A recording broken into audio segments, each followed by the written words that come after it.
ഹരേ Krishna. Mataji class തുടങ്ങാം. മാതാജി ഹരേ കൃഷ്ണ മാതാജി. ഞാൻ വൈകുന്നേരത്തെ ക്ലാസ്സിലുള്ളതാണ് പറ്റാത്തതുകൊണ്ട് ഇതിൽ ഹരേ കൃഷ്ണ പ്രണാമം. ഹരേ കൃഷ്ണ മാതാജി. ഹരേ കൃഷ്ണ മാതാജി പ്രണാമം. ഹരേ കൃഷ്ണ മാതാജി. ഹരേ കൃഷ്ണ മാതാജി പ്രണാമം. മാതാജി പ്രണാമം. ഹരേ പ്രണാമം. ഹരേ കൃഷ്ണ മാതാജി. ഹരേ കൃഷ്ണ മാതാജി. ജ്ഞാനാഞ്ജനശലാഖയാ ചക്ഷുരുന്മീലിതം യേന തസ്മൈ ശ്രീഗുരുവേ നമഃ. ശ്രീചൈതന്യമനോഭീഷ്ടം സ്ഥാപിതം യേന ഭൂതലേ സ്വയം രൂപകഥാന്തികം വന്ദേഹം ശ്രീഗുരോ ശ്രീയൂതപദകമലം ശ്രീഗുരുൻ വൈഷ്ണവാംശ്ച ശ്രീരൂപം സാഗ്രജാതം സഗണരഘുനാഥാനിതം തം സജീവം സാദ്വൈതം സാവധൂതം പരിജനസഹിതം കൃഷ്ണചൈതന്യദേവം ശ്രീരാധാകൃഷ്ണപാദാൻ സഗണലളിതാ ശ്രീവിശാഖാന്വിതാംശ്ച ശ്രീകൃഷ്ണകരുണാ സിന്ധോ ദീനബന്ധോ ജഗത്പദേ ഗോപികാകാന്ത രാധാകാന്ത നമോസ്തുതേ. സപ്തകാഞ്ചന ഗൗരാംഗീ രാധേ വൃന്ദാവനേശ്വരി വൃഷഭാനുസുതേ ദേവി പ്രണമാമി ഹരിപ്രിയേ. വാഞ്ചാകൽപതരുഭ്യശ്ച കൃപാ സിന്ധുഭ്യ ഏവ ച പതിതാനാം പാവനേഭ്യോ വൈഷ്ണവേഭ്യോ നമോ നമഃ. നമോ വിഷ്ണുപാദായ കൃഷ്ണപ്രഷ്ടായ ഭൂതലേ ശ്രീമതേ ജയപതാക സ്വാമിനിധി നാമിനെ. നമാചാര്യപാദായ നിതായ കൃപപ്രദായിനെ ഗൗരവതാദാമദായ നഗരഗ്രാമതാരിണേ.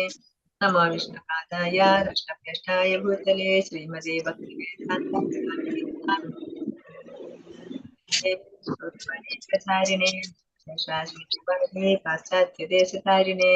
ജയ ശ്രീകൃഷ്ണ ചൈതന്യ പ്രഭു നിത്യാനന്ദ ശ്രീ അദ്വൈത ഗദാധര ശ്രീവാസാദി ഗൗരഭക്തവൃന്ദ.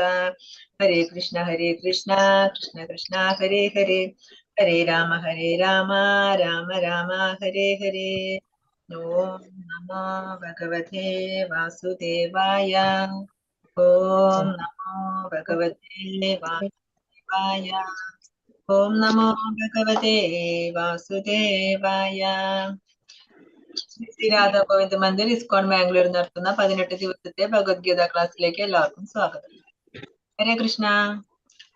ഇന്നത്തെ അധ്യായത്തിൽ എന്തൊക്കെയാ പഠിച്ചത്?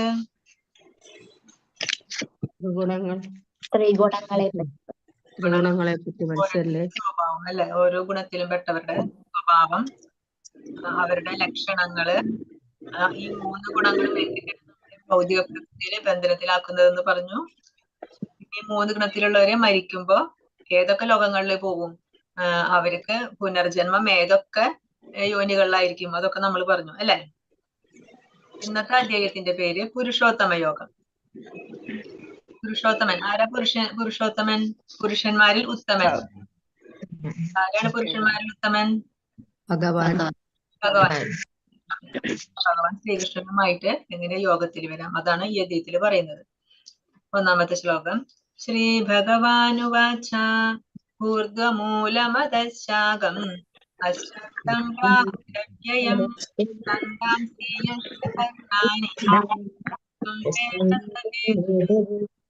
പരമദിവ്യോത്തമ പുരുഷൻ പറഞ്ഞു, വേരുകൾ മേൽപോട്ടും ശാഖകൾ കീഴ്പോട്ടുമായിട്ട് അക്ഷയമായ അശ്വത്ഥമുണ്ട്. അതിന്റെ ഇലകളാണ് വേദമന്ത്രങ്ങൾ. എന്തെന്ന് അറിയുന്നവനത്രേ വേദജ്ഞൻ. അപ്പൊ വേരുകൾ മേൽപോട്ടും ശാഖകൾ കീഴ്പോട്ടുമായിട്ട് ഒരു വൃക്ഷമുണ്ട്, അശ്വത്ഥം. അശ്വത്ഥം എന്ന് പറഞ്ഞാല് ആൽവൃക്ഷം. സാധാരണ വൃക്ഷങ്ങളൊക്കെ എങ്ങനെയായിരിക്കും? വേരുകൾ താഴേക്കും ശാഖകള് മേലോട്ടുമായിരിക്കും. പക്ഷെ ഇവിടെ പറയുന്നത് എങ്ങനെയാണ്? ഭഗവാൻ പറയുന്നത് വേരുകൾ മേൽപോട്ടും ശാഖകൾ കീഴ്പോട്ടുമായിട്ടുള്ള ഒരു വൃക്ഷം, അക്ഷയമായ ഒരു അശ്വത്ഥ വൃക്ഷം ഉണ്ടെന്നാണ് പറയുന്നത്. അതിന്റെ ഇലകളാണ് വേദമന്ത്രങ്ങൾ. ഈ വൃക്ഷം എന്താണ് എന്ന് അറിയുന്നവനാണ് വേദജ്ഞൻ. അതായത് ആ വേദങ്ങളെ അറിയുന്നവനാണ് ഈ വൃക്ഷം എന്തെന്ന് അറിയുന്നത്. അപ്പൊ ഭഗവാൻ ഈ ഭൗതിക ലോകത്തെ തല കുത്തി നിൽക്കുന്ന ഒരു ആൽവൃക്ഷത്തോടാണ് ഉപമിച്ചിട്ടുള്ളത്. ഈ ആധ്യാത്മിക ലോകത്തിന്റെ തല തിരിഞ്ഞ ഭാവം, അതാണ് ഈ ഭൗതിക ലോകം. ആധ്യാത്മിക ലോകം എങ്ങനെയാണോ അതിന്റെ ഓപ്പോസിറ്റ്, അതിന്റെ തലകുത്തിയ രൂപമാണ് ഈ ഭൗതിക ലോകം. അതിന്റെ നിഴലാണ്, ആധ്യാത്മിക ലോകത്തിന്റെ നിഴലാണ് നമ്മളിപ്പോ ജീവിക്കുന്ന ഈ ഭൗതിക ലോകം. അപ്പൊ ഒറിജിനൽ വൃക്ഷം എവിടെയുള്ളത്? അത് ഇതിന്റെ ഒറിജിനൽ വൃക്ഷം ആധ്യാത്മിക ലോകത്താണ്. അതിന്റെ നിഴലാണ് നമ്മുടെ ഇവിടെയുള്ള ഈ ഭൗതിക ലോകം. ഈ ഭൗതിക ലോകത്തെ അങ്ങനെ ഒരു തലകുത്തി നിൽക്കുന്ന വൃക്ഷത്തോട് ഉപമിക്കുകയാണ് ഭഗവാൻ. ഈ വൃക്ഷം എവിടെന്നാ വരുന്നത്? ബ്രഹ്മാവിൽ നിന്ന്. ബ്രഹ്മാവ് എവിടെയാണ്? ഏറ്റവും മുകളിലാണ് അല്ലെ? 14 ലോകങ്ങളിലെ ഏറ്റവും മുകളിലാണ് ബ്രഹ്മാവ്. ആ ബ്രഹ്മാവിൽ നിന്നാണ് ഈ വൃക്ഷം വരുന്നത്. അതാണ് അതിന്റെ വേര് ബ്രഹ്മാവിലാണ്. ബാക്കി ശാഖകള് ഇങ്ങനെ താഴോട്ട് വരുന്നത് എന്താണ്? വൃക്ഷത്തിന്റെ ഉത്ഭവം ബ്രഹ്മാവിൽ നിന്നാണ്. അപ്പൊ അതുകൊണ്ടാണ് വൃക്ഷം ഇങ്ങനെ താഴേക്ക് തലകുത്തിയ രൂപത്തിൽ വരുന്നത്. പിന്നെ എന്താ പറയുന്നത്? ഇത് അക്ഷയമാണ്. ഈ വൃക്ഷം അക്ഷയമായ ഒരു വൃക്ഷമാണ്. അക്ഷയം എന്ന് വെച്ചാല് ക്ഷയം, അതായത് നാശമില്ല, ക്ഷയമില്ലാത്ത, നാശമില്ലാത്ത വൃക്ഷമാണ്. എന്തുകൊണ്ടാണ് ഈ വൃക്ഷം നാശമില്ല എന്ന് പറയുന്നത്? നമ്മൾ ഈ ഭൗതിക ലോകത്തിൽ വന്നു കഴിഞ്ഞാല് ഇവിടെ ഓരോ കർമ്മങ്ങളിൽ ഏർപ്പെട്ട് ഓരോ കാമ്യകർമ്മങ്ങളിൽ ഏർപ്പെട്ടുകൊണ്ടിരിക്കും. അങ്ങനെ നമ്മൾ ഇവിടെ ഇതിൽ അറ്റാച്ച്ഡ് ആവും, ഈ ഭൗതിക ലോകത്ത് അറ്റാച്ച്ഡ് ആവും. അപ്പൊ നമ്മൾ എവിടെ നിന്നാണോ വന്നത്, നമ്മുടെ ഡെസ്റ്റിനേഷൻ എവിടെയാണ്, എന്തിനാണ് നമ്മൾ ഇവിടെ മനുഷ്യരായിട്ട് പിറന്നത്, നമ്മൾക്ക് എവിടേക്കാണ് എത്തേണ്ടത്, ഇതൊന്നും നമ്മൾ അറിയില്ല. കാരണം നമ്മൾ ഈ ഭൗതിക ലോകത്ത് വന്നു, നമ്മളെ ഇവിടെ ത്രിഗുണങ്ങൾ ബാധിച്ചു, പിന്നെ നമ്മൾ ഇവിടെ കർമ്മങ്ങൾ ചെയ്ത് ഇവിടെ ജനിച്ചും മരിച്ചും ജനിച്ചും മരിച്ചും അങ്ങനെ ഇവിടെ തന്നെ നിലനിന്ന് പോവാണ്. അതുകൊണ്ടാണ് ഭഗവാൻ പറയുന്നത് ഇത് അക്ഷയമാണ്, ഇത് നാശമില്ലാത്ത, ക്ഷയമില്ലാത്ത ഒരു വൃക്ഷമാണ് ഈ അശ്വത്ഥ വൃക്ഷം.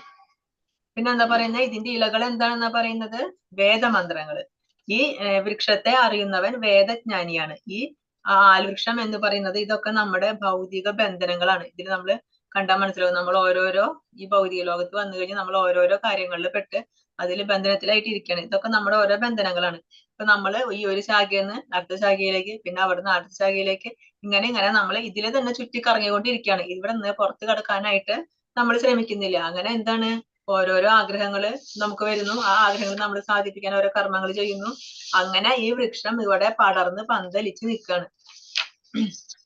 ഇതിനപ്പുറത്തേക്ക് നമുക്ക് പോവാൻ ഭഗവാന്റെ ലോകം അല്ലെ? എവിടെയാണ് ഭഗവാൻ ഉള്ളത്? അപ്പൊ ഇതിന് ഇടയിൽ ഈ ഭൗതിക ലോകത്ത് നിന്ന് നമുക്ക് അവിടേക്ക് പോകാനായിട്ട് എന്താ തടസ്സം നിൽക്കുന്നത്? ഡിസയേഴ്സ്, നമ്മുടെ ആഗ്രഹങ്ങൾ. ഈ ആഗ്രഹങ്ങളാണ് നമുക്ക് തടസ്സം. നമ്മൾ ഈ ആഗ്രഹങ്ങൾ സാധിപ്പിക്കാൻ വേണ്ടിയിട്ടാണ് നമ്മൾ കർമ്മം ചെയ്തുകൊണ്ടിരിക്കുന്നത്. നമ്മളെ സംതൃപ്തിപ്പെടുത്താനായിട്ട് നമ്മൾ കർമ്മം ചെയ്തുകൊണ്ടിരിക്കുന്നു. അങ്ങനെ നമ്മൾ കൂടുതൽ ഈ വൃക്ഷത്തിൽ ബന്ധനത്തിലായിക്കൊണ്ടിരിക്കുകയാണ്. ഇനി ഇതിന്റെ ഇലകളാണ് വേദമന്ത്രങ്ങൾ എന്ന് പറഞ്ഞു. വേദത്തിന് 2 ഭാഗമുണ്ട്, കർമ്മകാണ്ഡുണ്ട്, ജ്ഞാനകാണ്ഡുണ്ട്. പക്ഷെ നമ്മൾ എന്താ ചെയ്യുന്നത്? കർമ്മകാണ്ഡം നോക്കിയിട്ട് അപ്പൊ അതിൽ കാണാം, ഇങ്ങനെ കർമ്മങ്ങളൊക്കെ ചെയ്തു കഴിഞ്ഞാൽ നമുക്ക് ഈ ഉപരിലോകങ്ങളിൽ എത്താം, ഈ കർമ്മം ചെയ്താൽ സ്വർഗത്തിൽ എത്താം, ഈ കർമ്മം ചെയ്താൽ ഈ തപോലോകത്തെത്താം. ഇങ്ങനെ ഓരോരോ കർമ്മങ്ങൾ കാണും. ഇതൊക്കെ ചെയ്തു കഴിഞ്ഞാൽ ഇങ്ങനെ സുഖങ്ങൾ അനുഭവിക്കാം. ഇതൊക്കെ കാണുമ്പോൾ നമ്മൾ ആ കർമ്മങ്ങൾ ചെയ്തിട്ട് അങ്ങനെ വീണ്ടും കൂടുതൽ ഈ ബന്ധനത്തിലാവും. ഈ വൃക്ഷത്തിന്റെ ശാഖകളിൽ നമ്മൾ കൂടുതൽ ബന്ധനത്തിലാവും. ഇവിടെ നിന്ന് അങ്ങോട്ട് കടക്കണം എന്നുണ്ടെങ്കിൽ ഇതിന് വേദത്തിന് 2 ഭാഗമുണ്ട്, ജ്ഞാനകാണ്ഡുണ്ട്. പക്ഷെ അതിനെ പറ്റി നമ്മൾ അറിയുന്നില്ല, അന്വേഷിക്കുന്നില്ല.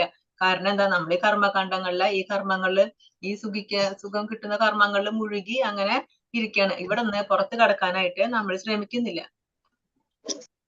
ഭക്തിയോഗത്തിന്റെ മഹാത്മ്യത്തെ പറ്റി പ്രതിപാദിച്ചത് കേട്ട ഒരാൾ അപ്പോൾ വേദങ്ങളെ കുറിച്ച് എന്തു പറയുന്നു എന്ന് ചോദിച്ചേക്കാം. വേദ പഠനത്തിന്റെ ഉദ്ദേശം കൃഷ്ണനെ പറ്റി അറിയുകയാണെന്ന് ഈ അധ്യായത്തിൽ പ്രസ്താവിക്കുന്നു. കൃഷ്ണാബോധത്തോടെ ഭക്തി സേവനത്തിൽ ഏർപ്പെട്ടുകൊണ്ട് തന്നെ ഒരാൾ വേദജ്ഞനാകും. അപ്പൊ എന്താണ് വേദത്തിന്റെ ഉദ്ദേശം? എന്തിനാ നമ്മൾ വേദം പഠിക്കുന്നത്? വേദേച്ച സർവേ രഹമേവ വേദ്യോ. എന്തിനാണ് വേദം പഠിക്കുന്നത്? വേദത്തിന്റെ ഉദ്ദേശം ഭഗവാനെ അറിയലാണ്. ഭഗവാനെ കുറിച്ച് അറിയാൻ വേണ്ടിയിട്ടാണ് നമ്മൾ വേദം പഠിക്കുന്നത്. അപ്പൊ ഇവിടെ എന്താ പറയുന്നത്? നമ്മൾ കൃഷ്ണാവബോധത്തോടെ ഭക്തിയുത സേവനത്തിൽ ഏർപ്പെടുന്നത് കൊണ്ട് തന്നെ ഒരാൾ വേദജ്ഞനാകും.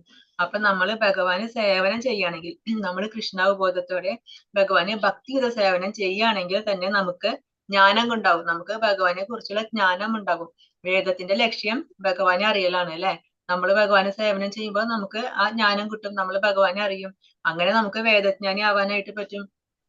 അപ്പൊ നമ്മൾ ഭഗവാനെ അറിയാൻ എന്ത് ചെയ്യണം? നമ്മൾ വേദങ്ങൾ പഠിക്കേണ്ട ആവശ്യമില്ല, നമ്മൾ ഭഗവാനെ സേവനം ചെയ്താൽ മതി, ഭഗവാനെ ഭക്തിയുത സേവനം ചെയ്താൽ മതി. അങ്ങനെ നമ്മൾ കൃഷ്ണാബോധത്തിലാവുന്നതോടു കൂടി തന്നെ നമുക്ക് ഭഗവാനെ കുറിച്ചുള്ള ജ്ഞാനം അറിയാനായിട്ട് സാധിക്കും. അധശ്ചോർദ്ധ്വം പ്രസൃതാസ്തസ്യ ശാഖാ ഗുണപ്രവൃത്താ ഹരേ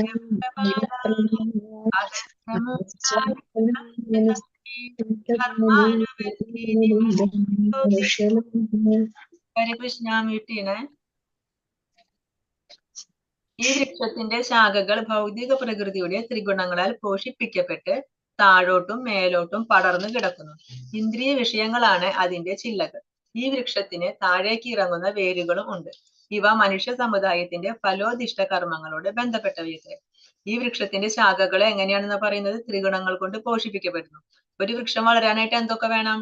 അതിന് വെള്ളം വേണം, വളം വേണം. അപ്പൊ ഈ ഭൗതിക പ്രകൃതിയാകുന്ന ഈ തലകുത്തി നിൽക്കുന്ന ഈ വൃക്ഷത്തിന്റെ വെള്ളം വളമൊക്കെ എന്താണ്? ഈ ഭൗതിക പ്രകൃതിയുടെ ത്രിഗുണങ്ങള്.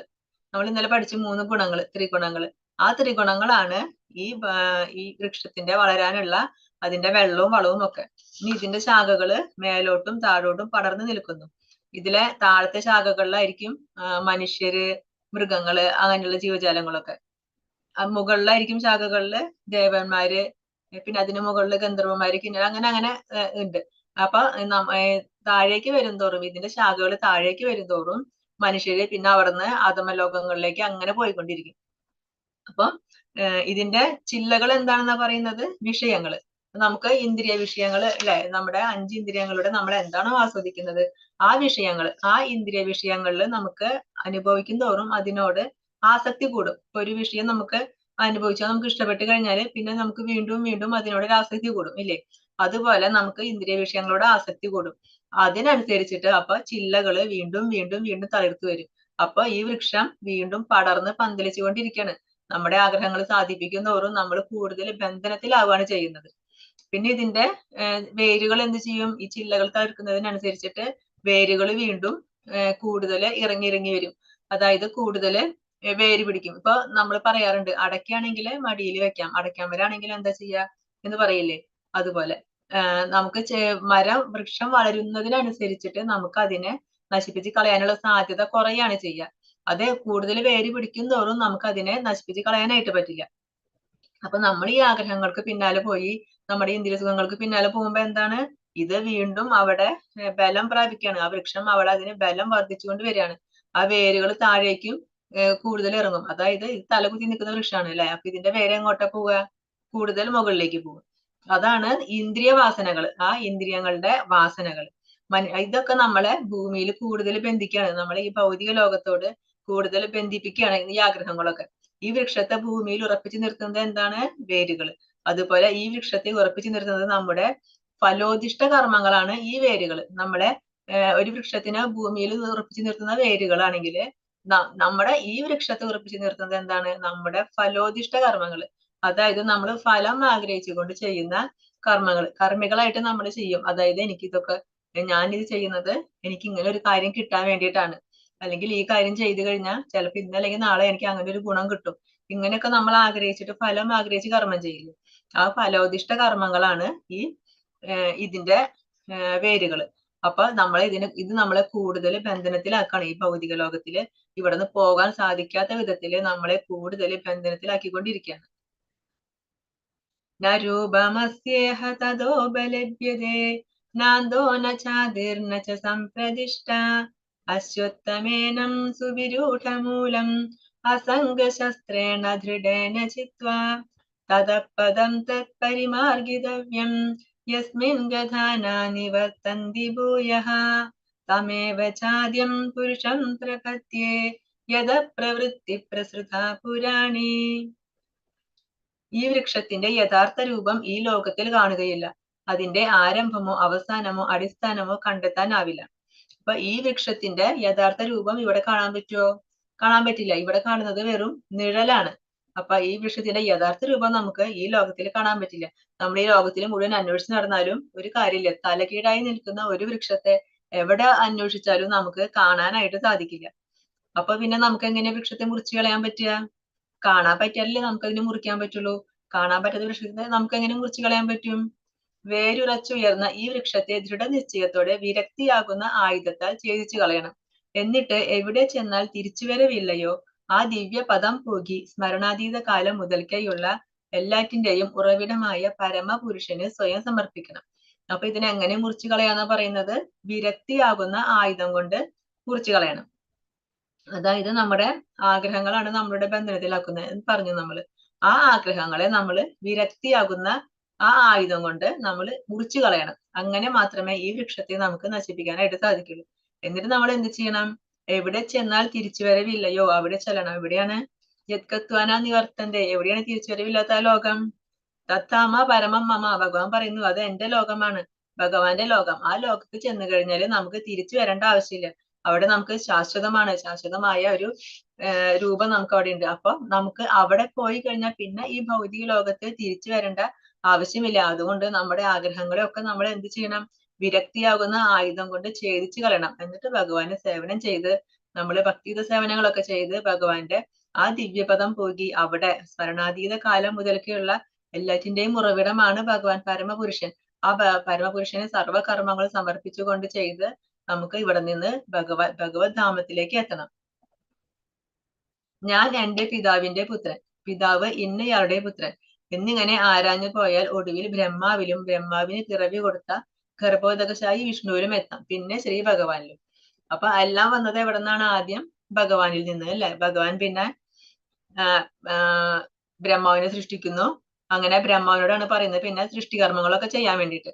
അങ്ങനെ ഭഗവാൻ വിസ്തരിക്കുകയാണ് മൂന്നായിട്ട്. ആദ്യം കാരണോദകശായിയായിട്ട് വിസ്തരിക്കും. ആ കാരണോദകശായി വിഷ്ണുവിൽ നിന്ന് അനേകം ബ്രഹ്മാണ്ടങ്ങൾ ഉണ്ടാവും. അങ്ങനെ ഓരോ ബ്രഹ്മാണ്ടത്തിലും ഭഗവാൻ ഗർഭോദകശായി വിഷ്ണുവായിട്ട് പ്രവേശിച്ചിട്ട് ആ ഗർഭോദകശായി വിഷ്ണുവിൽ നിന്നാണ് ബ്രഹ്മാവ് ഉണ്ടാകുന്നത്. പിന്നെ ബാക്കിയുള്ള സൃഷ്ടികർമ്മങ്ങളൊക്കെ ഭഗവാൻ ബ്രഹ്മാവിനെ ഏൽപ്പിക്കുകയാണ് ചെയ്യുന്നത്. അപ്പൊ നമ്മള് ഇപ്പൊ നോക്കുകയാണ്. ഇപ്പൊ എന്റെ അച്ഛനാര്, പിന്നെ അവരുടെ അച്ഛനാര്, ഇങ്ങനെ നമ്മൾ അന്വേഷിച്ച് പോയാൽ എവിടെ എത്തുന്ന പറയുന്നത്? നമ്മള് ഏറ്റവും അവസാനം ബ്രഹ്മാവിലെത്തും. പിന്നെ ബ്രഹ്മാവിന് പിറവി കൊടുത്ത ഗർഭോദകശായി വിഷ്ണുവിലും എത്തും. അങ്ങനെ നമ്മൾ ഭഗവാനിലെത്തുന്നു. അങ്ങനെയാണ് പറയുന്നത്. അപ്പൊ എവിടുന്ന നമ്മുടെ ഉത്ഭവം? നമ്മുടെ സ്റ്റാർട്ടിങ് എവിടെ നിന്നാണ്? അത് നമ്മൾ അവിടെ നിന്ന് തന്നെയാണ് അല്ലെ, ഭഗവാനിൽ നിന്ന്.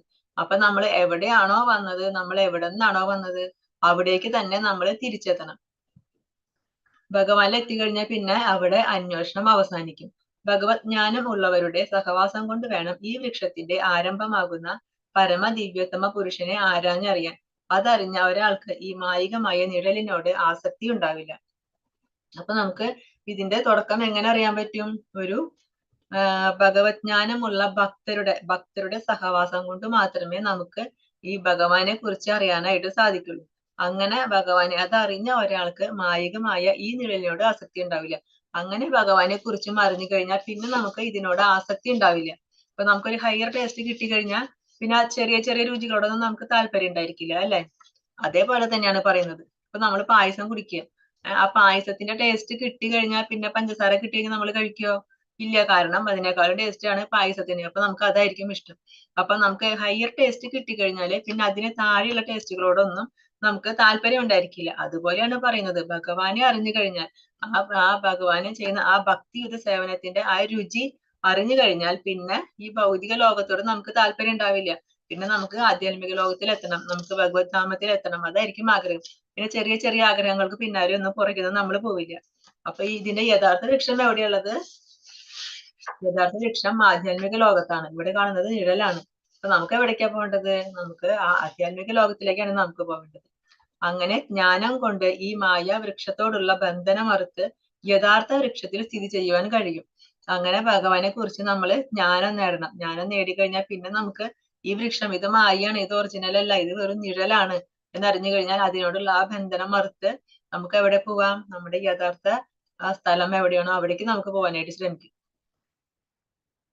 നിർമാനമോഹാജിത സംഗദോഷ അധ്യാത്മനിത്യാ വിനിവൃത്തകാമാഃ ദ്വന്ദ്വൈർവിമുക്താ സുഖദുഃഖ സംജ്ഞൈർ ഗച്ഛന്ത്യമൂഢാ പദമവ്യയം തത്.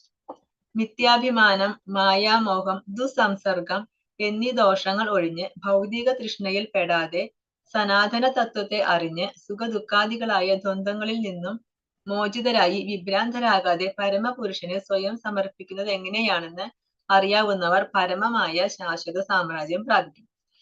എന്താണ് മിഥ്യാഭിമാനം എന്ന് പറയുന്നത്? ഞാൻ ഈ ശരീരമാണ് എന്നുള്ള ചിന്ത. നമ്മൾ ശരീരമാണോ ശരിക്കും? നമ്മൾ ശരീരമല്ല, നമ്മൾ ആത്മാവാണ്. കാരണം ഈ ശരീരത്തിന് നാശമുണ്ട്, ഇത് ശാശ്വതമല്ല, ഇതിന് ഒരു പരിധി വരെ നിലനിൽക്കാൻ പറ്റുള്ളൂ, ഇതിന് നാശമുണ്ട്. അപ്പൊ നമ്മൾ ഈ ശരീരമല്ല, നമുക്കൊരിക്കലും നാശമില്ല, നമ്മള് ആത്മാവാണ്. അപ്പൊ ആ തിരിച്ചറിവ്, അത് ഈ മിഥ്യാഭിമാനം, ഞാൻ ഈ ശരീരമാണ് എന്നുള്ള ആ ശരീരബോധമാണ് മിഥ്യാഭിമാനം, യഥാർത്ഥമായ ബോധം ഇല്ലാത്ത അവസ്ഥ. പിന്നെ മായാമോഹം, അതായത് നമ്മൾ ചിന്തിക്കുകയാണ് എനിക്ക് അങ്ങനെ ഒരു ഗുണമുണ്ട്, ഞാൻ അങ്ങനെയാണ്, ഞാൻ വലിയ ആളാണ്, അല്ലെങ്കിൽ ഞാൻ അങ്ങനെയൊക്കെ പറയില്ലേ നമ്മൾ, ഞാനൊരു വലിയ സംഭവമാണെന്നൊക്കെ പറയില്ലേ, അതാണ് മായാമോഹം. പിന്നെ ദുസ്സംസർഗം, ചീത്ത കൂട്ടുകെട്ട്. നമുക്ക് ഭഗവാനിലേക്ക് എത്താ എന്നുള്ളതാണ് നമ്മുടെ യഥാർത്ഥ ലക്ഷ്യം. പക്ഷെ ചില കൂട്ടുകെട്ടിൽ വെട്ടുകഴിഞ്ഞാൽ നമുക്ക് അതിലേക്ക് എത്തില്ല എന്ന് മാത്രമല്ല, നമ്മൾ അതിൽ നിന്ന് പിന്തിരിപ്പിച്ചുകൊണ്ടിരിക്കും. അതാണ് ദുസ്സംസർഗം, അതായത് അഭക്തരായിട്ടുള്ള കൂട്ടുകെട്ട്. ഇതൊക്കെ ഒഴിഞ്ഞു കഴിഞ്ഞാൽ, ഈ ദോഷങ്ങളൊക്കെ ഒഴിഞ്ഞു കഴിഞ്ഞാൽ, ഈ ഭൗതികതയിൽ കൂടുതൽ താല്പര്യമുള്ള ആളുകൾ ഉണ്ടായിരിക്കുമല്ലോ, അങ്ങനെയുള്ള ആളുകളുമായുള്ള കൂട്ടുകെട്ട് നമ്മൾ മാക്സിമം ഒഴിവാക്കണം. അങ്ങനെ ഈ ദോഷങ്ങളൊക്കെ ഒഴിഞ്ഞ് ഭൗതിക തൃഷ്ണയിൽ പെടാതെ സനാതന തത്വം, എന്താണ് സനാതന തത്വം? ഭഗവാൻ, ആ തത്വത്തെ അറിഞ്ഞ് സുഖദുഃഖാദികളായ ദ്വന്ദ്ങ്ങളിൽ നിന്നും, സുഖം വരാനും ദുഃഖം വന്നാലും ഒക്കെ ഒരുപോലെ, സുഖത്തിൽ വലിയ സന്തോഷമില്ല എന്ന ദുഃഖം വന്നാൽ അതും പറഞ്ഞുകൊണ്ട് വിഷമിച്ചുകൊണ്ടിരിക്കില്ല. അതിൽ നിന്നൊക്കെ മോചിതരായി വിഭ്രാന്തരാകാതെ പരമപുരുഷന് ഭഗവാന് സ്വയം സമർപ്പിക്കുന്നത് എങ്ങനെയാണ്? ഇതറിയാവുന്നവർ പരമമായ ശാശ്വത സാമ്രാജ്യം പ്രാപിക്കും. ഇതറിയണം. ഇതെങ്ങനെയാണ് അറിയുക? അത് നമുക്ക് ഭഗവാന് നാമം ജപിച്ചിട്ട് നമ്മുടെ ഹൃദയത്തിലെ മാലിന്യങ്ങൾ പോണല്ലേ, ഹൃദയത്തിലെ മാലിന്യങ്ങളൊക്കെ പോയി കഴിഞ്ഞാല് അവിടെ പരിശുദ്ധമാകും. പരിശുദ്ധമായ സ്ഥലത്തേ ഭഗവാൻ വാഴുള്ളൂ. ആ മലിനമായ സ്ഥലത്ത് ഭഗവാൻ ഇരിക്കോ? ഇല്ല. അപ്പൊ നമ്മൾ എന്ത് ചെയ്യണം? നമ്മൾ നാമം ജപിച്ച് പരിശുദ്ധരാവണം. അങ്ങനെയാണ് നമ്മുടെ ഉള്ളിൽ ഭഗവാൻ വസിക്കുക. അങ്ങനെ നമുക്ക് ജ്ഞാനം നേടും. അങ്ങനെ നമുക്ക് അറിയാനായിട്ട് പറ്റും. പരമമായ ആ ശാശ്വത സാമ്രാജ്യം എവിടെയാണെന്ന് അറിഞ്ഞാൽ നമ്മൾ എന്ത് ചെയ്യും? നമ്മളവിടേക്ക് എത്താൻ ശ്രമിക്കും. അങ്ങനെ നമുക്ക് അതിടയ്ക്ക് പ്രാപിക്കാനായിട്ട് സാധിക്കും. ന തദ്ഭാസയതേ സൂര്യോ ന ശശാങ്കോ ന പാവകഃ യത്കൃത്വാ ന നിവർത്തന്തേ തദ്ധാമ പരമം മമ. അപ്പൊ എന്താ പറയുന്നത്? അവിടെ എന്റെ ലോകം ഉണ്ടല്ലോ, എന്റെ ധാമം, അവിടെ സൂര്യൻ വേണ്ട, അവിടെ സൂര്യൻ പ്രകാശിക്കുന്നില്ല, അവിടെ സൂര്യന്റെ പ്രകാശത്തിന്റെ ആവശ്യമില്ല. പിന്നെന്താ? അഗ്നി വേണ്ട, ശശാങ്കൻ, ചന്ദ്രന്റെയും ആവശ്യമില്ല. കാരണം എന്താ? അവിടെ എപ്പോഴും പ്രകാശമുണ്ട്. ഈ ഭൗതിക ലോകത്ത് പ്രകാശം തരുന്നതാണ് അല്ലെ, സൂര്യനും ചന്ദ്രനും അഗ്നിയും ഒക്കെ ഉണ്ടെങ്കിലേ ഈ ഭൗതിക ലോകത്ത് നമുക്ക് പ്രകാശം കിട്ടുള്ളൂ. അല്ലാന്നുണ്ടെങ്കിൽ ഇവിടെ ഇരുട്ടായിരിക്കും. പക്ഷെ ഭഗവാൻ പറയാണ്, എന്റെ ലോകം ഉണ്ടല്ലോ, അവിടെ സൂര്യനും വേണ്ട, ചന്ദ്രനും വേണ്ട, അഗ്നിയും വേണ്ട, അല്ലാതെ തന്നെ അവിടെ എപ്പോഴും പ്രകാശമാണ്. അവിടെ പ്രകാശിപ്പിക്കാനായിട്ട് ഇതിന്റെ ഒന്നും ആവശ്യമില്ല. യത്കത്വാനാ നിവർത്തന്തേ, അവിടെ ചെന്ന് കഴിഞ്ഞാൽ തിരിച്ചു വരണ്ട. എവിടെ? തത്താമ പരമമമ, ആ ധാമമാണ് എന്റെ പരമമായ ആ ധാമം. അവിടെ ചെന്ന് കഴിഞ്ഞാല് നമുക്ക് പിന്നെ ഇങ്ങോട്ടേക്ക് ഒരിക്കലും ഒരു തിരിച്ചുവരവില്ല. കാരണം ശാശ്വതമായ ധാമം, നമുക്ക് എപ്പോഴും അവിടെ നാശമില്ല. ഈ ഭൗതിക ലോകം നശിക്കുമല്ലേ, ബ്രഹ്മാവിന് വരെ ആയുസ്സുണ്ട്. ആ നശിക്കുന്ന ലോകമാണ് ഈ ഭൗതിക ലോകം. പക്ഷെ ഈ ആധ്യാത്മിക ലോകം എന്ന് പറയുന്നത് അതിന് നാശമില്ല, അത് ഒരിക്കലും നശിക്കില്ല, അത് എപ്പോഴും അങ്ങനെ തന്നെ ഇരിക്കും. അപ്പൊ എന്ത് ചെയ്യണം? നമ്മൾ ഈ ഭൗതിക ലോകത്ത് നിന്ന് പോയിട്ട് അങ്ങോട്ട് വരണം. ആ തദ്ധാമ പരമമമ, ആ പരമമായ എന്റെ ധാമത്തിലേക്ക് വരണം. അവിടെ വന്നു കഴിഞ്ഞാലോ പിന്നെ നിനക്ക് ഇങ്ങോട്ടൊരു തിരിച്ചു വരവില്ല. പിന്നെ നിനക്ക് എപ്പോഴും അവിടെ സുഖമായിട്ട് വസിക്കാം. പരമമായ എന്റെ ആവാസ സ്ഥാനത്ത് സൂര്യചന്ദ്രന്മാരോ അഗ്നിയോ വൈദ്യുതിയോ വെളിച്ചം വീശുന്നില്ല. അവിടെ ചെന്നെത്തിയവർ ഒരിക്കലും ഭൗതിക ലോകത്തേക്ക് തിരിച്ചു വരില്ല. അവിടെ ചെന്ന് കഴിഞ്ഞാൽ ഈ ഭൗതിക ലോകത്തേക്ക് തിരിച്ചു വരേണ്ട ആവശ്യമില്ല. മമൈവാംശോ ജീവലോകേ ജീവഭൂത സനാതനഃ മനഃഷ്ടാനീന്ദ്രിയാണി പ്രകൃതിസ്ഥാനി കർഷതി. എന്റെ ശാശ്വത അംശങ്ങളാണ് ഈ ലോകത്തിലുള്ള ബദ്ധരായ സകല ജീവസത്തകളും. ബദ്ധമായ ജീവിതം നയിക്കുകയാൽ മനസ്സ് ഉൾപ്പെടെയുള്ള 6 ഇന്ദ്രിയങ്ങളും ഉപയോഗിച്ച് അവർ കഠിനാധ്വാനം ചെയ്യുകയാണ്. അപ്പൊ ഈ ലോകത്തിലുള്ള എല്ലാ സകല ജീവസത്തകളും ഭഗവാന്റെ അംശങ്ങളാണ്. എങ്ങനെ? ഭഗവാന്റെ ശാശ്വത അംശങ്ങളാണ്. അപ്പൊ സത്യത്തില് ഈ ജീവാത്മാവിന് ഇതിന്റെ ഒന്നും ആവശ്യമില്ല. കാരണം ഭഗവാന്റെ അംശമാണ്. ഭഗവാൻ തന്നെ പറയാണ്, എന്റെ ശാശ്വത അംശങ്ങളാണ്, എല്ലാം ഭഗവാന്റെ അംശമാണ്. അപ്പൊ ഭഗവാന്റെ എല്ലാ ഗുണങ്ങളും ഉണ്ടായിരിക്കും. ഭഗവാന്റെ ഗുണം എന്താണ്? ഭഗവാൻ സച്ചിദാനന്ദ സ്വരൂപനാണ് അല്ലെ, സത്ത് ചിത്ത് ആനന്ദം. അപ്പൊ നമ്മളും എന്താണ്? സത്ത് ചിത്ത് ആനന്ദാണ്. പക്ഷെ എന്താ വ്യത്യാസം? അളവിലൊരു വ്യത്യാസം ഉണ്ടായിരിക്കും. ഭഗവാൻ വിഭു ആണെങ്കിൽ നമ്മള് അണുവാണ്. ഒരു കടലും കടലിലെ ഒരു തുള്ളി ജലവും തമ്മിലുള്ള പോലെ. ഭഗവാൻ എന്ന് പറയുന്നത് ആ കടലാണെങ്കിൽ ആ കടലിലെ ഒരു തുള്ളി ജലമാണ് നമ്മള്. പക്ഷെ ആ തുള്ളി ജലത്തിനും ആ കടലിലുള്ള മറ്റുള്ള ജലത്തിന്റെ എല്ലാ ക്വാളിറ്റിയും ഉണ്ടായിരിക്കും അല്ലെ. പക്ഷെ ചെറിയ വ്യത്യാസം എന്താ? ക്വാണ്ടിറ്റി മാത്രമേ വ്യത്യാസം, അളവിൽ മാത്രമേ വ്യത്യാസമുള്ളൂ.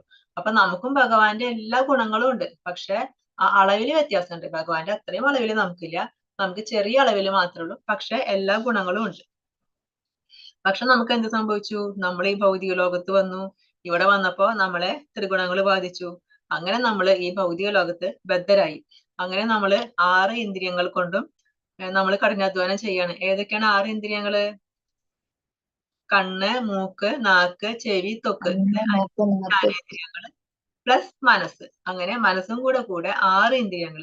ഈ 6 ഇന്ദ്രിയങ്ങൾ ഉപയോഗിച്ചിട്ടാണ് നമ്മൾ ഈ ഭൗതിക ലോകത്ത് കർമ്മങ്ങൾ ചെയ്യുന്നത്.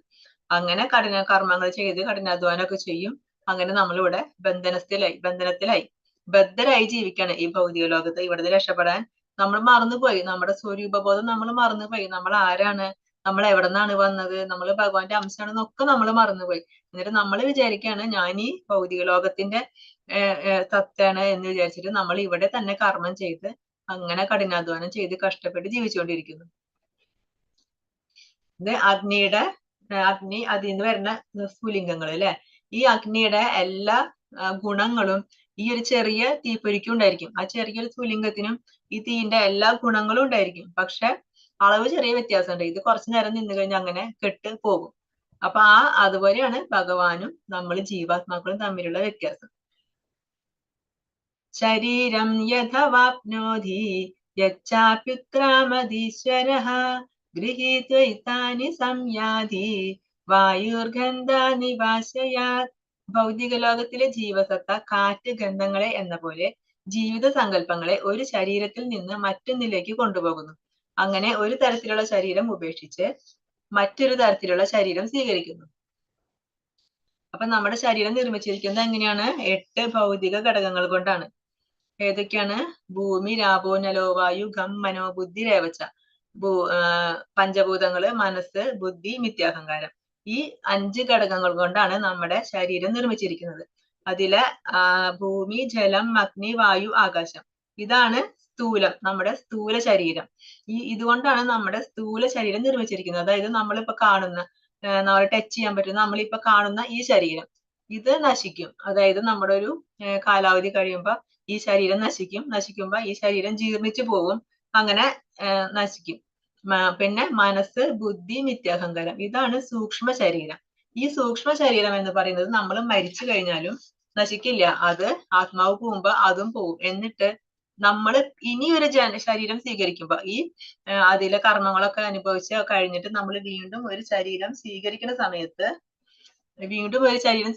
സമയത്ത് ഈ മനസ്സ്, ബുദ്ധി, മിഥ്യാഹങ്കാരം ഒക്കെ അതില് വന്നു ചേരും. അപ്പൊ അതുകൊണ്ടാണ് നമ്മുടെ മുൻജന്മങ്ങളിൽ നമ്മൾ എന്ത് കർമ്മമാണോ ചെയ്തത് അതിന്റെ ഒരു വാസന നമുക്ക് പിന്നത്തെ ജന്മത്തിലും കിട്ടുന്നത് അങ്ങനെയാണ്. കാരണം ഈ മനസ്സും ബുദ്ധി, മിഥ്യാഹങ്കാരവും ഒക്കെ കുറെ ശേഖരിച്ച് വെച്ചിട്ടുണ്ടാവും. അതൊക്കെ കൊണ്ട് നമ്മൾ പുതിയ ശരീരം സ്വീകരിക്കുമ്പോൾ ഇതൊക്കെ അതിലും പെടും. അപ്പൊ ജീവൻ ആ സ്ഥൂല ശരീരത്തിൽ നിന്ന് വീണ്ടും സൂക്ഷ്മ ശരീരം കൊണ്ടുപോകുന്നു. അതിനെ എന്തിനോട് ഉപമിച്ചിരിക്കുന്ന ഭഗവാൻ?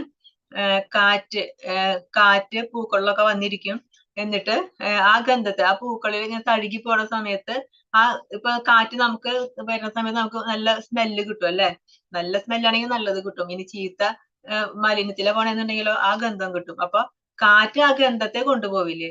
ആ ഗന്ധത്തെ കൊണ്ടുപോകുന്ന പോലെയാണ് ഈ ജീവൻ ഈ ശരീരത്തിൽ നിന്നിട്ട് ഈ 3 ഗുണങ്ങൾ, മനസ്സ്, ബുദ്ധി, മിഥ്യാഹങ്കാരം, ഇതിനെയൊക്കെ വേറൊരു ശരീരത്തിലോട്ട് കൊണ്ടുപോകുന്നതാണ് എന്നാണ് ഭഗവാൻ ഒരു ഉപമ പറയുന്നതാണ്. ഈ കാറ്റ് എങ്ങനെ ഗന്ധങ്ങളെ കൊണ്ടുപോകുന്നത്? അതുപോലെയാണ് ഒരു ശരീരത്തിൽ നിന്ന് വേറൊരു ശരീരത്തിലേക്ക് കൊണ്ടുപോകുന്നത്. വേറെ ഉദാഹരണം പറയാണ്. ഇപ്പൊ നമ്മൾക്കൊരു ഒരു സ്ഥലത്ത് നിന്ന് ജോലി ചെയ്തുകൊണ്ടിരിക്കുകയാണ്. പിന്നെ നമുക്ക് പെട്ടെന്ന് അവിടെ നിന്ന് സ്ഥലം മാറ്റം കിട്ടി, വേറൊരു ജില്ലയിലേക്ക് ആയിരിക്കാം സ്ഥലം മാറ്റം കിട്ടി. അപ്പൊ നമ്മൾ എന്ത് ചെയ്യും? അവിടെ വീട്ടിൽ താമസിച്ചിരുന്ന സാധനങ്ങളൊക്കെ എടുത്ത് എല്ലാം കൂടെ കെട്ടി നമ്മൾ ആ പുതിയ സ്ഥലം എവിടെയാണോ അവിടേക്ക് പോകും. അപ്പൊ അവിടെ ഒരു വീട് കിട്ടി. പിന്നെ നമ്മൾ അവിടെ അതേ സാധനങ്ങളൊക്കെ കൊണ്ട് ആ സ്ഥലങ്ങളിൽ വെക്കില്ല, ഓരോ സാധനങ്ങൾ എടുത്തിട്ട്. അതേപോലെ തന്നെയാണ് ശരീരം. ഈ ശരീരത്തിൽ നിന്ന് എന്ത് കൊണ്ടുപോകണോ അത് അതുപോലെ കൊണ്ടുപോയിട്ട് മറ്റൊരു ശരീരത്തിലോട്ട് ഇതൊക്കെ വെക്കും. അപ്പൊ അതുകൊണ്ട് നമ്മുടെ ആ വാസനകൾ നശിക്കുന്നില്ല. അതുകൊണ്ടാണ് നമുക്ക് ഈ ജന്മത്തിൽ നമുക്ക് എന്ത് വാസനയാണ് ഉണ്ടായിരുന്നത് അതെല്ലാം അടുത്ത ജന്മത്തിലും ആ ശരീരം സ്വീകരിക്കുമ്പോൾ ആ ജന്മത്തിലും പഴയ വാസനകൾ ഉണ്ടായിരിക്കും. കാരണം അതും കൊണ്ടാണ് നമ്മൾ പോകുന്നത്. ആ ഭാണ്ഡവും പേറിക്കൊണ്ടാണ് നമ്മൾ വീണ്ടും പോകുന്നത്. നമ്മൾ എന്ത് ചെയ്യണം? നമ്മുടെ മലിനമായ വാസനകൾ ഉണ്ടെങ്കിൽ അതൊക്കെ നമ്മൾ ഈ ജന്മത്തില് ഇവിടെ തന്നെ നശിപ്പിച്ച് കളഞ്ഞിട്ട് നമ്മൾ നല്ല വാസനകളുമായിട്ട് വേണം പോവാനായിട്ട്. ശ്രോത്രം ചക്ഷുസ്പർശനം ച രസനം ഘ്രാണമേവ ച അധിഷ്ഠായ മനശ്ചായം വിഷയാനുപസേവതേ. ഇപ്രകാരം മറ്റൊരു സ്ഥൂല ശരീരം കൈക്കൊള്ളുന്ന ജീവസത്ത മനസ്സിന് ഇണങ്ങിയ ഈ 5 ഇന്ദ്രിയങ്ങൾ കണ്ണ്, ചെവി, നാക്ക്, മൂക്ക്, ത്വക്ക് എന്നിവ സ്വീകരിക്കുകയും അവയിലൂടെ ഒരു കൂട്ടം ഇന്ദ്രിയ വിഷയങ്ങളെ ആസ്വദിക്കുകയും ചെയ്യുന്നു. അങ്ങനെ ഈ സ്ഥൂല ശരീരം വേറൊരു ശരീരം കൈക്കൊള്ളുമ്പോ ജീവസത്ത എന്ത് ചെയ്യുന്നു? പിന്നെ പുതിയ ശരീരം, അപ്പൊ പുതിയ ഇന്ദ്രിയങ്ങള് വന്നു. അങ്ങനെ അപ്പൊ നമുക്ക് ആ പഴയ സൂക്ഷ്മ ശരീരത്തിലെ വാസനകൾ വരും. അങ്ങനെ വീണ്ടും ഈ ശരീരത്തിൽ വീണ്ടും ഇന്ദ്രിയ വിഷയങ്ങളെ ആസ്വദിക്കും. കണ്ണിന് ഇഷ്ടപ്പെട്ട രൂപം ആസ്വദിക്കുന്നു. ചെവി എന്ത് ചെയ്യുന്നു? അതിന്റെ ശബ്ദത്തെ ഇഷ്ടപ്പെട്ട ശബ്ദത്തെ ആസ്വദിക്കുന്നു. നാവാണെങ്കിൽ ഇഷ്ടപ്പെട്ട രുചി ആസ്വദിക്കുന്നു. അതിനെ ഇഷ്ടപ്പെട്ട ഭക്ഷണം കഴിക്കുന്നു. അങ്ങനെ അങ്ങനെ ഓരോ ഇന്ദ്രിയങ്ങളും അതിന് ഇഷ്ടപ്പെട്ട വിഷയങ്ങളെ ഇവിടെ ആസ്വദിച്ച് വീണ്ടും ഈ ഭൗതിക ലോകത്ത് അതേപോലെ തന്നെ ജീവിക്കും. വീണ്ടും ഈ ശരീരം ഉപേക്ഷിക്കും. വീണ്ടും ഇതുപോലെ തന്നെ സംഭവിക്കും. അപ്പൊ ഇതിങ്ങനെ ഇങ്ങനെ ജനിച്ചും മരിച്ചും ജനിച്ചും മരിച്ചും ഇതിങ്ങനെ മാറി മാറിക്കൊണ്ടിരിക്കും. നമുക്കൊരു മാറ്റം സംഭവിക്കുന്നുണ്ടോ? ഒന്നും സംഭവിക്കുന്നില്ല. ഉത്ക്രാമന്തം സ്ഥിതം വാഭി ഭുഞ്ജാനം വാ ഗുണാന്വിതം വിമൂഢാനാനുപശ്യന്തി പശ്യന്തി ജ്ഞാനചക്ഷുഷഃ. ജീവാത്മാവ് എങ്ങനെ ഈ ശരീരം വിട്ടുപോകുന്നുവെന്നോ ഗുണങ്ങളുടെ ആകർഷണത്തിന് വഴിപ്പെട്ട് ഏതു തരം ശരീരത്തെയാണ് സ്വീകരിച്ച് അനുഭവിക്കുന്നതെന്നോ മൂഢന്മാർക്ക് അറിയാൻ വയ്യ. ജ്ഞാനത്തിന്റെ അകക്കണ്ണ് തെളിഞ്ഞവർക്ക് ഇതെല്ലാം പ്രത്യക്ഷമാകുന്നു. അപ്പൊ മൂഢന്മാരെന്ന് ഉദ്ദേശിക്കുന്നത് ആരാണ്? ഭഗവാനെ കുറിച്ചുള്ള ജ്ഞാനമില്ലാത്തവര്, ഭഗവാനെ കുറിച്ച് അറിയാത്തവര്, ഭഗവാനെ പറ്റി പറഞ്ഞാലും അതൊന്നും വിശ്വസിക്കാത്തവര്, അതൊന്നും മനസ്സിലാക്കാത്തവര്, അവരെയാണ് നമ്മള് മൂഢന്മാരെന്ന് പറയുന്നത്. അപ്പൊ ഈ ജ്ഞാനം എവിടെ നിന്ന് കിട്ടുന്ന പറയുന്നത്? ഈ ജ്ഞാനം നമ്മൾ മുമ്പ് പഠിച്ചിട്ടുണ്ടല്ലേ? തദ്വിദ്ധി പ്രണയപാതേന പരിപ്രശ്നേന സേവയ ഉപദേക്ഷ്യന്തി ജ്ഞാനം ജ്ഞാന തത്വദർശിനഃ. നമ്മള് ഗുരുവിനെ കണ്ടെത്തണം. ആ ഗുരുവിൽ നിന്നാണ് നമുക്ക് ജ്ഞാനം ലഭിക്കുന്നത്. അപ്പൊ ആ ജ്ഞാനം നമുക്ക് ഗുരുവിനെ നമ്മൾ സേവനം ചെയ്യണം. അപ്പൊ ഗുരു നമുക്ക് പറഞ്ഞു തരും നമുക്ക് എന്തൊക്കെയാണ് ചെയ്യേണ്ടത് എന്നുള്ള ജ്ഞാനം ഗുരു നമുക്ക് പകർന്നു നൽകും. അപ്പൊ ഈ ആത്മാവ് എപ്പോഴും നമ്മുടെ കൂടെ ഉണ്ട് അല്ലെ? ആത്മാവിന് ഒരിക്കലും നാശമില്ല. നമ്മൾ ഏത് ശരീരം സ്വീകരിച്ചാലും ആ ശരീരത്തിൽ ആത്മാവ് നമ്മുടെ കൂടെ ഉണ്ടായിരിക്കും. അപ്പൊ നമുക്ക് പക്ഷെ കാണാൻ സാധിക്കില്ല. കാരണം ആത്മാവ് സൂക്ഷ്മമാണ്, വളരെ സൂക്ഷ്മമാണ്. അതുകൊണ്ട് നമുക്ക് ആത്മാവിനെ കാണാൻ സാധിക്കില്ല.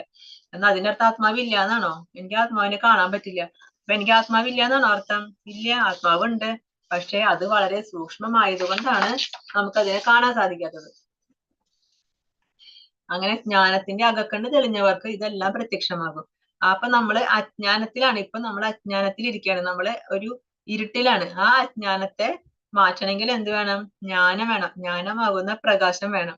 ആ ജ്ഞാനമാകുന്ന പ്രകാശം വന്ന് അപ്പൊ അകക്കണ്ണ് തെളിയുമ്പോ നമുക്ക് ഇതെല്ലാം പ്രത്യക്ഷമാകും. അപ്പൊ നമുക്കിതെല്ലാം അറിയാനായിട്ട് സാധിക്കും.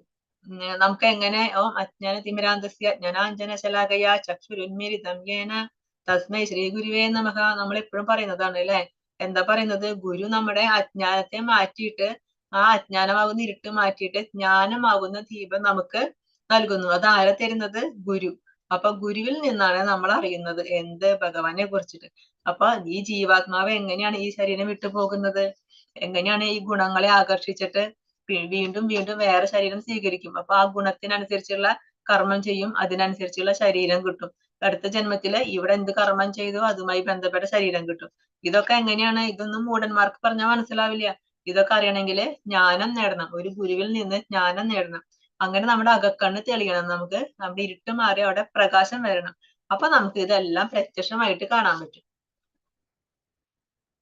യദന്തോ യോഗിനശ്ചൈനം പശ്യന്ത്യാത്മന്യവസ്ഥിതം യദന്തോപ്യകൃതാത്മാനോ നൈനം പശ്യന്ത്യചേതസഃ. ആത്മസാക്ഷാത്കാരം ലഭിച്ച് എപ്പോഴും യത്നിച്ചുകൊണ്ടേയിരിക്കുന്ന അതീന്ദ്രിയവാദികൾക്ക് ഇതെല്ലാം വ്യക്തമായി കാണാൻ കഴിയും. മനോവികാസം പ്രാപിക്കാത്തവർക്കും ആത്മസാക്ഷാത്കാരം ലഭിക്കാത്തവർക്കും ശ്രമിച്ചാലും എന്താണ് സംഭവിക്കുന്നത് എന്ന് കാണാൻ കഴിയില്ല. അപ്പൊ ആത്മസാക്ഷാത്കാരം ലഭിച്ച ആൾക്കാണെങ്കിൽ എപ്പോഴും യത്നിച്ചുകൊണ്ടിരിക്കുന്ന അതീന്ദ്രിയവാദികൾക്ക് ഇതെല്ലാം വ്യക്തമായി കാണാൻ കഴിയും. അതീന്ദ്രിയവാദികൾക്ക്, അതായത് ഇന്ദ്രിയങ്ങൾക്കും അതീതമായവര്, ഇന്ദ്രിയങ്ങൾക്കും അതീതമായ ആ ജ്ഞാനത്തെ പറ്റി അറിയുന്നവര്, അവരാണ് ആത്മസാക്ഷാത്കാരം ലഭിച്ചവര്. എന്താണ് ഈ ആത്മസാക്ഷാത്കാരം? ഞാൻ ആര്? ഭഗവാൻ ആര്? ഞാനും ഭഗവാൻ തമ്മിലുള്ള ബന്ധം എന്താണ്?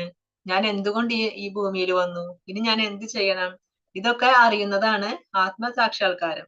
അങ്ങനെ ആത്മസാക്ഷാത്കാരം ലഭിച്ച ആൾക്ക് മാത്രമേ ദേഹാന്തര പ്രാപ്തിയെ പറ്റി അറിയാൻ പറ്റൂ. നമ്മൾ നേരത്തെ പറഞ്ഞു, ആ ദേഹാന്തര പ്രാപ്തിയെ പറ്റി അറിയാനായിട്ട് സാധിക്കുള്ളൂ. അല്ലാത്ത ആളുകൾക്ക് നമ്മൾ എത്ര പറഞ്ഞു കൊടുത്താലും അവർക്ക് ആ ജ്ഞാനം ഉൾക്കൊള്ളാൻ സാധിക്കില്ല. നമ്മൾ പറയും, ചിലപ്പോൾ അവർ കേൾക്കും, പക്ഷെ അത് ഗ്രഹിക്കാനായിട്ട്, അത് ഉൾക്കൊള്ളാനായിട്ട് അവർക്ക് സാധിക്കണമെന്നില്ല. അപ്പൊ ഭഗവാനെ മനസ്സിലാക്കണമെങ്കിൽ എന്ത് വേണം? നമ്മുടെ ഹൃദയത്തിലെ മാലിന്യങ്ങളൊക്കെ പോകണം. ഹൃദയാണി അഭദ്രാണി, അഭദ്രങ്ങളൊക്കെ നീങ്ങണം. അതൊക്കെ നീങ്ങി നമ്മൾ പരിശുദ്ധമാവണം. അതിന് നമ്മൾ നാമം ജപിക്കുക തന്നെ വേണം, വേറൊരു മാർഗ്ഗമില്ല. അങ്ങനെ നാമം ജപിച്ചുകൊണ്ട് മാത്രമേ നമ്മുടെ ഹൃദയം പരിശുദ്ധമാവൂ. ആ പരിശുദ്ധമായ ഹൃദയത്തിലെ നമുക്ക് ഭഗവാൻ ജ്ഞാനം നൽകുള്ളൂ. അപ്പൊ ജ്ഞാനം നൽകണമെങ്കിൽ ആദ്യം എന്ത് വേണം? ഹൃദയം പരിശുദ്ധമാവണം. അല്ലെങ്കിൽ നമുക്ക് നമ്മൾ എത്ര കേട്ടാലും, നമ്മളൊരു ഭഗവത്ഗീത 100 വട്ടം കേട്ടാലും നമുക്കത് ഗ്രഹിക്കാൻ സാധിക്കില്ല. എന്താണ് പറഞ്ഞതുള്ള അതിന്റെ ആന്തരികമായ ആ അർത്ഥം ഗ്രഹിക്കാനായിട്ട് നമുക്ക് സാധിക്കില്ല. അതിന് നമുക്ക് എന്ത് വേണം? നമ്മുടെ ഹൃദയം പരിശുദ്ധമാവുക തന്നെ വേണം. അങ്ങനെ നമ്മൾ അതിന് യത്നിച്ചുകൊണ്ടിരിക്കുന്നവരുണ്ടല്ലോ അതീന്ദ്രിയവാദികൾക്ക്, ഇവർക്കെല്ലാം വ്യക്തമായി കാണാൻ കഴിയും. കാരണം എന്താ? അവര് മാലിന്യങ്ങളൊക്കെ നീങ്ങിയവരാണ്, അവർക്ക് ആ ജ്ഞാനം ലഭിച്ചവരാണ്. മനോവികാസം പ്രാപിക്കാത്തവർക്കും ആത്മസാക്ഷാത്കാരം ലഭിക്കാത്തവർക്കും ശ്രമിച്ചാലും എന്താണ് സംഭവിക്കുന്നതെന്ന് കാണാൻ കഴിയില്ല. അവർ ചിലപ്പോൾ ശ്രമിക്കും, ചിലപ്പോൾ ആഗ്രഹം ഉണ്ടാവും, അവർക്ക് തോന്നും ഇതെനിക്ക് അറിയണം എന്നുള്ള ആഗ്രഹം ഉണ്ടാവും. പക്ഷെ എന്ത് ചെയ്യും? അവരെത്ര ശ്രമിച്ചാലും അവർക്ക് ഇതിന് സാധിക്കില്ല. കാരണം അവരുടെ ഹൃദയത്തിൽ ഇപ്പോഴും മലിനമായിട്ടിരിക്കുകയാണ്, ആ മാലിന്യം പോയിട്ടില്ല. അതുകൊണ്ട് അവർക്ക് ആത്മസാക്ഷാത്കാരം ലഭിക്കാത്തവർക്ക് എത്ര ശ്രമിച്ചാലും ഇതിനെ പറ്റി അറിയാനായിട്ട് സാധിക്കില്ല. യദാദിത്യഗതം തേജോ ജഗദ്ഭാസയഥേഖിലം യച്ചന്ദ്രമസി യച്ചാഗ്നൗ തത്തേജോ വിദ്ധി മാമകം. പ്രപഞ്ചത്തിലെ അന്ധകാരം അത്രയും നീക്കി അതിനെ ശോഭായമാനമാക്കുന്ന സൂര്യന്റെ തേജസ് എന്നിൽ നിന്നാണ് വരുന്നത്. ചന്ദ്രന്റെയും അഗ്നിയുടെയും തേജസ്സുകളും എന്നിൽ നിന്ന് തന്നെ വരുന്നവയാണ്. ഇപ്പൊ സൂര്യന്റെ തേജസ്, അഗ്നിയുടെ, അതുപോലെ ചന്ദ്രന്റെ, ഇതൊക്കെ എവിടുന്നാ വരുന്നത്? ഇതൊക്കെ വരുന്നത് എന്നിൽ നിന്നാണ്. അതുപോലെ ഭഗവാൻ പറയുന്നത് ഇതിന്റെ എല്ലാം തേജസ് വരുന്നത് ഭഗവാനിൽ നിന്നാണ്. അപ്പൊ ഭഗവാന്റെ തേജസ് എന്തായിരിക്കും അല്ലെ? എല്ലാം ഈ പ്രപഞ്ചത്തിലെ അന്ധകാരം ഒക്കെ നീക്കുന്നതാണ് സൂര്യനും ചന്ദ്രനും അഗ്നിയും. ഇത് മൂന്നാണ് നമ്മുടെ ഈ ഭൗതിക പ്രപഞ്ചത്തിൽ പ്രകാശം തരുന്നത്. അപ്പൊ ഈ പ്രകാശം ഒക്കെ വരുന്നത് എവിടെ നിന്നാണ്? ഇതൊക്കെ വരുന്നത് എന്നിൽ നിന്നാണ്. ഇതൊക്കെ എന്റെ പ്രകാശമാണ്. പക്ഷെ എന്താ വ്യത്യാസം? ആ ഉപാധികളുടെ വ്യത്യാസം അനുസരിച്ചിട്ട് ആ ഒരു വ്യത്യാസം ഉണ്ടായിരിക്കും. ഇപ്പൊ ഉദാഹരണം എടുക്കുകയാണെങ്കിൽ വൈദ്യുതിയുടെ കാര്യം എടുക്കാം. അത് നമുക്ക് ബൾബ് ആണെന്നുണ്ടെങ്കിൽ നമുക്ക് എന്ത് തരും? പ്രകാശം തരും. ഇനി നമ്മൾ ഹീറ്റർ ഉപയോഗിക്കുകയാണെങ്കിലോ ഇതേ വൈദ്യുതി നമുക്ക് ചൂടായിരിക്കും തരിക. ഇനി ഫ്രിഡ്ജ് ഒക്കെ ആണെങ്കിലോ, ഫ്രിഡ്ജും എ സി ഒക്കെ ആണെങ്കിലോ ഇതേ വൈദ്യുതി നമുക്ക് തണുപ്പായിരിക്കും തരിക. അപ്പൊ എല്ലാം വൈദ്യുതി തന്നെയാണ്. പക്ഷെ എന്താണ്? ആ ഉപയോഗിക്കുന്ന ഉപകരണത്തിനനുസരിച്ചിട്ട് അത് പ്രകടിപ്പിക്കുന്ന രീതിയിലും വ്യത്യാസം വരും. അതുപോലെയാണ് സൂര്യൻ പ്രകാശം എങ്ങനെയാണ്? നമുക്ക് നല്ല പ്രകാശമായിട്ട് തരും. ചന്ദ്രന്റെ നമുക്ക് നിലാവായിട്ട് വരും. അഗ്നിയുടെ പ്രകാശം നമുക്ക് ചൂടായിട്ടും പ്രകാശിക്കും. പക്ഷെ ഇതൊക്കെ വരുന്നതാണ്, ഇതൊക്കെ എങ്ങനെയാണെങ്കിലും ഇതൊക്കെ വരുന്നത് എവിടെ നിന്നാണ്? അതൊക്കെ ഭഗവാനിൽ നിന്നാണ് വരുന്നത്. അപ്പൊ സൂര്യന് പ്രകാശം നൽകാനുള്ള ആ കഴിവ് ആരാ കൊടുക്കുന്നത്? അത് ഭഗവാനാണ് കൊടുക്കുന്നത്. ചന്ദ്രന് നിലാവ് തരാനുള്ള ആരാ കൊടുക്കുന്നത്? അതും ഭഗവാനാണ് കൊടുക്കുന്നത്. അതുപോലെ അഗ്നിയുടെ ആ ധർമ്മാണ് എന്ത്? ചൂട്. അപ്പൊ ആ ചൂട് ആരാ തരുന്നത്? അതും ഭഗവാനാണ് കൊടുക്കുന്നത്. ഘാമാവിശ്യ ച ഭൂതാനി ധാരയാമ്യഹമോജസാ പുഷ്ണാമി ചൗഷധി സർവാ സോമോ ഭൂത്വാ രസാത്മകഃ. ഞാൻ ഓരോ ഗ്രഹത്തിലും ഉൾപോകി അവയെ എന്റെ ശക്തി കൊണ്ട് ഭ്രമണപഥത്തിൽ നിലനിർത്തുന്നു. ഞാൻ തന്നെ ചന്ദ്രനായി തീർന്ന് എല്ലാ സസ്യങ്ങൾക്കും ജീവരസം പകരുന്നു. അപ്പൊ ഇതെല്ലാം ചെയ്യുന്നത് ആരാണ്? ഭഗവാനാണ്. സകല പ്രപഞ്ചത്തിലും എല്ലാ കാര്യങ്ങളും ചെയ്യുന്നത് ഭഗവാനാണ്. ഓരോ ഗ്രഹത്തിലും ഭഗവാൻ ഉൾപോകി അവയെ ഭഗവാന്റെ ശക്തി കൊണ്ട് ഭ്രമണപഥത്തിൽ നിലനിർത്തുന്നത് പറയണേ. നമ്മള് ഏതെങ്കിലും ഗ്രഹങ്ങൾ വഴിമാറി പോയത് കാര്യം നമ്മൾ കേട്ടിട്ടുണ്ടോ? സഞ്ചരിക്കുന്ന കാര്യം ഇല്ലാലോ. അവർക്കെല്ലാം ഓരോ ഭ്രമണപഥം ഉണ്ട്. അവരൊക്കെ ആ ഭ്രമണപഥത്തിൽ കൂടെ തന്നെ ഇങ്ങനെ എപ്പോഴും കറങ്ങിക്കൊണ്ടിരിക്കും. അവർക്കൊന്നും റെസ്റ്റ് എടുക്കണില്ല. അവർക്ക് ഹോളിഡേയും ഇല്ലേ നമ്മളെ പോലെ. അവരിങ്ങനെ ഫുൾ ടൈം കറങ്ങിക്കൊണ്ടിരിക്കും. സൂര്യൻ എന്തെങ്കിലും ഉദിക്കാതിരുന്നിട്ടുണ്ടോ? ഇല്ല. എന്നും കറക്റ്റ് സമയത്ത് സൂര്യൻ ഉദിക്കും. ആ ഒരു സമയം കഴിയുമ്പോൾ സൂര്യൻ അസ്തമിക്കും. അപ്പൊ അവിടെ ചന്ദ്രൻ വരും. ഇവര് ഇതൊക്കെ എല്ലാം എങ്ങനെ ചെയ്യുന്നത് കറക്റ്റ് ആയിട്ട്? ഭഗവാൻ പറയാണ്, ഞാൻ ഓരോ ഗ്രഹങ്ങളിലും ഉൾപ്പോകുന്നുണ്ട്. എന്നിട്ട് എന്ത് ചെയ്യും? എന്റെ ശക്തി കൊണ്ട്, എന്റെ പ്രഭാവം കൊണ്ട് ഞാൻ അവയെ ആ ഭ്രമണപഥത്തില് നിലനിർത്തുന്നു. അങ്ങനെയാണ് അവര് കറക്റ്റ് ആയിട്ട് ഇതൊക്കെ ചെയ്യുന്നത്. പിന്നെ ഞാൻ എന്ത് ചെയ്യും? ഭഗവാൻ തന്നെ ചന്ദ്രനായിട്ട് ചേർന്നിട്ട് ആ എല്ലാ സസ്യങ്ങൾക്കും ജീവരസം പകരുന്നു. ഈ സസ്യങ്ങൾക്ക് ഔഷധ ഗുണം വരുന്നത് എങ്ങനെയാണ്? ആ ചന്ദ്രന്റെ പ്രകാശം വരുമ്പോഴാണ് ആ ഒരു ഔഷധ ഗുണമൊക്കെ വരുന്നത് സസ്യങ്ങൾക്ക്. അതൊക്കെ എങ്ങനെയാ ആ ജീവരസമൊക്കെ എങ്ങനെയാ കിട്ടുന്നത്? അതും ഞാൻ തന്നെയാണ് ചെയ്യുന്നത്. ഇതൊക്കെ ചെയ്യുന്നത് ഭഗവാനാണ്. അഹം വൈശ്വാനരോ ഭൂത്വാ പ്രാണിനാം ദേഹമാശ്രിതഃ പ്രാണാപാന സമായുക്ത പചാമ്യന്നം ചതുർവിധം. സകല ജീവികളിലും ഉള്ള ദഹനാഗ്നിയാണ് ഞാൻ. ഉൾക്കൊള്ളുന്നതും പുറത്തു തള്ളുന്നതുമായ പ്രാണവായുവിനോട് ചേർന്ന് ഞാൻ 4 വിധത്തിലുള്ള ആഹാരങ്ങളെയും ദഹിപ്പിക്കുന്നു. പിന്നെ ഭഗവാൻ പറയുന്നത് ദഹനാഗ്നി, നമ്മുടെ ഉള്ളിലുള്ള എല്ലാ ജീവികളിലെയും ഉള്ളിലുള്ള ആ ദഹനാഗ്നി, അതും ഞാൻ തന്നെയാണ്. ഞാൻ എന്താ ചെയ്യുന്നത്? പ്രാണവായുവിനോട് ചേർന്നിട്ട് ഞാൻ 4 വിധത്തിലുള്ള ആഹാരങ്ങളെയും ദഹിപ്പിക്കുന്നു. ഏതൊക്കെയാണ് 4 വിധത്തിലുള്ള ആഹാരങ്ങള്? നമ്മൾ ചവച്ചിറക്കി കഴിക്കുന്നത്, അലിയിച്ചിറക്കി കഴിക്കുന്നത്, നക്കി കഴിക്കുന്നത്, പിന്നെ കുടിക്കുന്നത്. ഇതാണ് 4 തരം ആഹാരം. ഈ 4 തരം ആഹാരങ്ങളെ ദഹിപ്പിക്കുന്നത് ആരാണ്? ആ ദഹിപ്പിക്കുന്നത് ഞാൻ തന്നെയാണ്. എങ്ങനെയാണ്? അത് ജഡരാഗ്നിയായിട്ട് ഞാൻ ആ പ്രാണവായുവിനോട് ചേരും. എന്നിട്ട് ഈ 4 തരം ആഹാരങ്ങളും ഇതും ദഹിപ്പിക്കുന്നതും ഞാൻ തന്നെയാണ്. അപ്പൊ നമ്മൾ കഴിക്കുന്ന ഭക്ഷണത്തിന്റെ ആ ദഹന ശക്തിയും എന്താണ്? അതും ഭഗവാൻ തന്നെയാണ്. അപ്പൊ ഓരോന്ന് പറയുന്നത് ഭഗവാന്റെ ശക്തികളെ പറയുന്നത്. അതായത് സത്യത്തിൽ നോക്കുമ്പോ എല്ലാം ചെയ്യുന്നത് എന്താണ്? എല്ലാം ചെയ്യുന്നത് ഈ ഭഗവാൻ തന്നെയാണ്. അതായത് പ്രസാദം കുക്ക് ചെയ്യുന്നത് കാണാം, ഭഗവാനുള്ള ഭോഗ്. എല്ലാവരുടെയും ഉള്ളില് ഭഗവാനുണ്ട് പരമാത്മാവായിട്ട് അല്ലെ. എന്നിട്ട് ഭഗവാനാണ് ഇങ്ങനെ ഓരോന്ന് ചെയ്യിക്കുന്നത്. അവരെ കൊണ്ട് ചെയ്യിക്കുന്നു, അവരെ മനസ്സിൽ തോന്നിപ്പിക്കുന്നു. സത്യത്തിൽ എന്താ ചെയ്യുന്നത്? ഇതെല്ലാം ഭഗവാൻ തന്നെയാണ് ചെയ്യുന്നത്.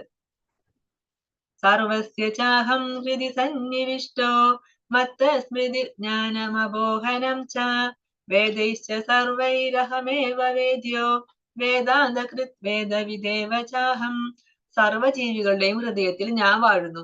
സകല ജീവജാലങ്ങളുടെയും, മനുഷ്യരാവട്ടെ, മൃഗങ്ങളാവട്ടെ, പക്ഷികളാവട്ടെ, ഏത് പുഴുവിന്റെ ആണെങ്കിലും ഹൃദയത്തില് ഭഗവാൻ വാഴുന്നുണ്ട്. സ്മരണയും ജ്ഞാനവും മറവിയും എല്ലാം എന്നിൽ നിന്നാണ് ഉളവാകുന്നത്. ഓർമ്മ തരുന്നത് ആരാണ്? അത് ഭഗവാനാണ്. ഇനി നമ്മൾ മറക്കുന്നുണ്ട് അല്ലെ, മറവി തരുന്നുണ്ട്. ആ മറവിയും ഞാൻ തന്നെയാണ് തരുന്നത്. അപ്പൊ ഓർമ്മയും മറവിയും വന്നത് എവിടെ നിന്നാണ്? ഭഗവാനിൽ നിന്നാണ് വന്നിട്ടുള്ളത്. പിന്നെ ജ്ഞാനം എവിടുന്നാ വന്നിട്ടുള്ളത്? അതും ഭഗവാനിൽ നിന്ന് തന്നെ. എല്ലാ വേദങ്ങളിലൂടെയും അറിയേണ്ടത് എന്നെ തന്നെയാണ്. നമ്മൾ വേദങ്ങൾ പഠിക്കുന്നുണ്ട്. എന്തിനാ നമ്മൾ വേദം പഠിക്കുന്നത്? ആ വേദങ്ങളിലൂടെ നമുക്ക് എന്താണ് അറിയാനുള്ളത്? അതും ഭഗവാനെ തന്നെ. ഈ എല്ലാ വേദങ്ങളിലൂടെയും നമുക്ക് അറിയേണ്ടത് ഭഗവാനെ തന്നെയാണ്. എന്നാൽ ആ വേദാന്തം ഉണ്ടാക്കിയതും ആ വേദങ്ങളെ അറിയുന്നതും ഞാനാണ്. അപ്പൊ ഭഗവാൻ പറയുന്നത് ഈ വേദങ്ങളെ അറിയുന്നത് ആരാണ്? അത് ഞാനാണ്. ഈ വേദാന്തമൊക്കെ ഉണ്ടാക്കിയത് ആരാണ്? അത് ഞാനാണ്. ഇനി എന്തിനാണ് നമ്മൾ വേദം പഠിക്കുന്നത്? ആ വേദങ്ങളോട് നമ്മൾ എന്താണ് അറിയേണ്ടത്? അതും ഞാനാണ്. അപ്പൊ എല്ലാം ഭഗവാനാണ്. സർവ്വജീവികളുടെയും ഹൃദയത്തിൽ ഞാൻ വാഴുന്നുണ്ട്. അവരുടെ ജീവ ചൈതന്യമായിട്ട് ഞാൻ ഓരോ ജീവികളുടെയും ഹൃദയത്തിൽ ഞാൻ വാഴുന്നുണ്ട്. എന്നിട്ട് ഞാൻ എന്ത് ചെയ്യും? അവർക്ക് സ്മരണയും നൽകും, മറവിയും നൽകും, അവർക്ക് ജ്ഞാനവും നൽകും. ഇതൊക്കെ വന്നത് എവിടെ നിന്നാണ്? ഭഗവാനിൽ നിന്നാണ് വന്നിട്ടുള്ളത്. പിന്നെ എന്താണ്? എല്ലാ വേദങ്ങളുടെയും നിങ്ങൾ അറിയേണ്ടത് എന്നെ തന്നെയാണ്. നിങ്ങൾ വേദങ്ങൾ പഠിച്ചോളൂ, വേദങ്ങൾ വായിച്ചോളൂ. പക്ഷെ അതിൽ എന്താ അറിയേണ്ടത്? അതിൽ നിന്ന് എന്നെ തന്നെയാണ് അറിയേണ്ടത്. അത് ഉണ്ടാക്കിയത് ഞാനാണ്. ആ വേദാന്തം ഉണ്ടാക്കിയത് ഞാനാണ്. ആ വേദങ്ങൾ പൂർണ്ണമായിട്ടും അറിയുന്നത് ഭഗവാന് മാത്രമാണ്. വേറെ ആർക്കും ആ വേദങ്ങളെ പൂർണ്ണമായിട്ടും അറിയില്ല. നമ്മൾ എത്ര ശ്രമിച്ചാലും ആ വേദം പൂർണ്ണമായിട്ട് പഠിക്കാൻ സാധിക്കില്ല. കാരണം അത് അറിയുന്നത് ഭഗവാന് മാത്രാണ്. ദ്വാവിമൗ പുരുഷൗ ലോകേ ക്ഷരശ്ചാക്ഷരമേവ ച ക്ഷരഃ സർവാണി ഭൂതാനി കൂടസ്ഥോക്ഷര ഉച്യതേ. പുരുഷന്മാർ 2 വിധം, തെറ്റുപറ്റാവുന്നവരും അല്ലാത്തവരും. ഭൗതിക ലോകത്തിലെ ജീവാത്മാക്കളെല്ലാം തെറ്റുപറ്റാവുന്നവരാകുന്നു. ആധ്യാത്മിക ലോകത്തിലുള്ള ജീവാത്മാക്കൾക്ക് തെറ്റുപറ്റുകയില്ല. അപ്പൊ ഭഗവാൻ ഇവിടെ പറയുന്നത് പുരുഷന്മാര് 2 വിധം ഉണ്ടെന്നാണ് പറയുന്നത്. പക്ഷെ എന്തുകൊണ്ടാണ് ഭഗവാൻ ഇവിടെ സ്ത്രീകളെ പറ്റി പറയാത്തത്? പുരുഷന്മാരെന്ന് മാത്രമേ പറയുന്നുള്ളൂ. അപ്പൊ സ്ത്രീകളുടെ കാര്യം പറയുന്നില്ലേ? സ്ത്രീകൾക്ക് തെറ്റുപറ്റില്ല, അങ്ങനെയാണോ? അതായത് പുരുഷന്മാരെന്ന് പറയുന്നത് ഭഗവാൻ ഉദ്ദേശിച്ചത് ജീവാത്മാക്കളാണ്. ജീവാത്മാക്കളെയാണ് പുരുഷന്മാരെന്ന് പറയുന്നത്. ഈ സ്ത്രീ പുരുഷൻ എന്നുള്ള വേർതിരിവ് നമ്മൾ ഇവിടെ മാത്രമേ ഉള്ളൂ. ഭൗതിക ലോകത്തിൽ മാത്രമേ ഉള്ളൂ. ഈ ശരീരത്തിന് മാത്രമേ ഉള്ളൂ. ആത്മാവിനില്ല. ആത്മാവിന് അങ്ങനെ പുരുഷനാണോ സ്ത്രീയാണോ ഒന്നുമില്ല. ഇപ്പൊ നമ്മൾ ഈ ജന്മത്തിൽ സ്ത്രീ ആയിരിക്കാം, അടുത്ത ജന്മം നമ്മൾ ചിലപ്പോൾ പുരുഷനായിരിക്കാം, പറയാൻ പറ്റില്ല. ചിലപ്പോൾ മൃഗങ്ങളായിട്ട് ജനിക്കുകയാണെങ്കിലും അത് വർഗത്തിൽ പെട്ടതായിരിക്കാം, അത് നമുക്ക് പറയാൻ പറ്റില്ല. അതായത് ആത്മാവിന് അങ്ങനെ സ്ത്രീ പുരുഷൻ അങ്ങനെയൊന്നും ഇല്ല. അതുള്ളത് ഈ ശരീരത്തിന് മാത്രമാണ്.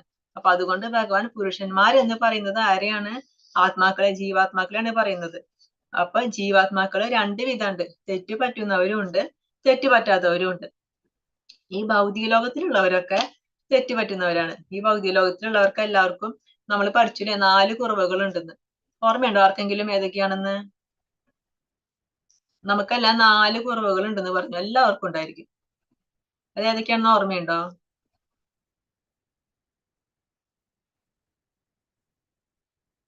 ആർക്കും അറിയില്ല? നമുക്കെല്ലാവർക്കും തെറ്റ് പറ്റൂല. ഇന്ദ്രിയങ്ങൾ പൂർണ്ണമല്ല, ഇന്ദ്രിയങ്ങൾ അപൂർണമാണ്.